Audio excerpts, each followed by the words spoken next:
नेहमी वर्दळीच्या ठिकाणी असलेल्या रूपा भवानी मंदिर परिसरातील नाल्यात पुरुष जातीचे अभ्रक लचके तोडल्याच्या स्थितीत दुपारी 2:30च्या सुमारास निदर्शनास आले। या प्रकाराने शहरात एकच खळबळ उडाली। हा प्रकार पाहण्यासाठी एकच गर्दी झाली होती। सदरच्या प्रकारात अनैतिक संबंधातून किंवा अन्य कारणातून अर्भकाला टाकण्यात आले याबाबतची चर्चा परिसरातून सुरू होती। हा प्रकार अनैतिक संबंधातून की अन्य कारणामुळे झाला याचा पोलीस तपास घेत आहेत।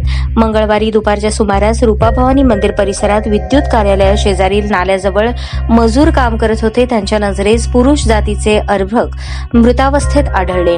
त्यांनी तातडीने जोडभावी ठाण्यात खबर दिली। त्यानंतर पोलिसांनी नाल्यातून त्याला बाहेर काढले। ते लचके तोडल्याच्या अवस्थेत होते। हवालदार व्ही.पी. पैकेकर यांनी अर्भकाला शासकीय रुग्णालयात दाखल केले। तपासणीनंतर डॉक्टरांनी त्या अर्भकास मृत झाल्याचे घोषित केले। याबाबत सिव्हिल पोलीस चौकीत नोंद झाली असून पोलीस ठाण्यात अकस्मात मृत अशी नोंद करण्यात आली आहे। हे अर्भक कोणाचे आहे, नाल्यात का टाकून देण्यात आले याबाबत तपासाची चक्रे फिरवण्यात आल्याचे सांगण्यात आले। या प्रकरणी पोलिसांकडून फिर्याद दाखल करून तपास केला जाणार असल्याचे पोलीस निरीक्षक सुहास चव्हाण यांनी सांगितले।